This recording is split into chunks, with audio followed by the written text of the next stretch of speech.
पुणे महापालिका निवडणुकीत सलग दुसऱ्यांदा स्पष्ट बहुमत मिळवलेल्या भाजपाने शहराच्या प्रथम नागरिकपदी मंजुषा नागपुरे यांची बिनविरोध निवड केली. सिंहगड रोडवरील प्रभाग 35 सनसिटी माणिकबागमधून तिसऱ्यांदा नगरसेविका म्हणून निवडून आलेल्या नागपुरे यांना पक्षाने ही जबाबदारी दिली आहे. IT नोकरी सोडून राजकारणात उडी घेतलेल्या त्यांचा प्रवास प्रेरणादायी आहे. 46 वर्ष नागपुरे या राष्ट्रीय स्वयंसेवक संघाच्या पार्श्वभूमीतून कार्यरत असून राष्ट्रसेविका समितीतही सक्रिय होत्या. 2012मध्ये आनंदनगरमधून पहिल्यांदा महापालिकेत आल्या. सावित्रीबाई फुले पुणे विद्यापीठातून पदवी, 1999 आणि ICAFI विद्यापीठातून MBA 2021ला पूर्ण केलेले या उच्च शिक्षित नेत्याला प्रखर हिंदुत्ववादी ओळख आहे. त्यांचे पती दीपक नागपुरे हेही भाजपाचे पदाधिकारी आहेत.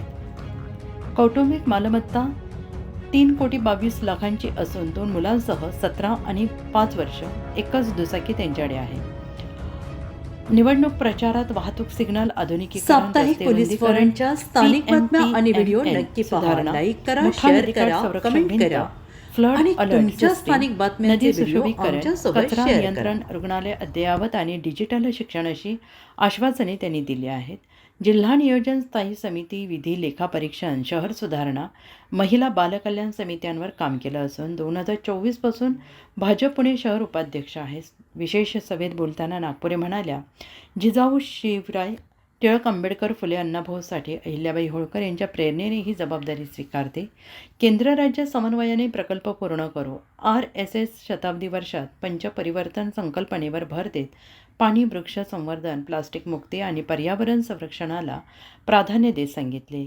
मोदी फडणवीस नेतृत्वाखाली पुण्याच्या विकासाला गती मिळेल अशी खात्री दिली. महापौरपद ही पुणेकरांची सामूहिक जबाबदारी.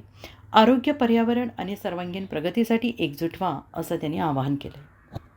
साप्ताहिक पोलीस फॉरनच्या स्थानिक बातम्या आणि व्हिडिओ नक्की पहा, लाईक करा, शेअर करा, कमेंट करा आणि तुमच्या स्थानिक बातम्यांचे व्हिडिओ आमच्यासोबत शेअर करा.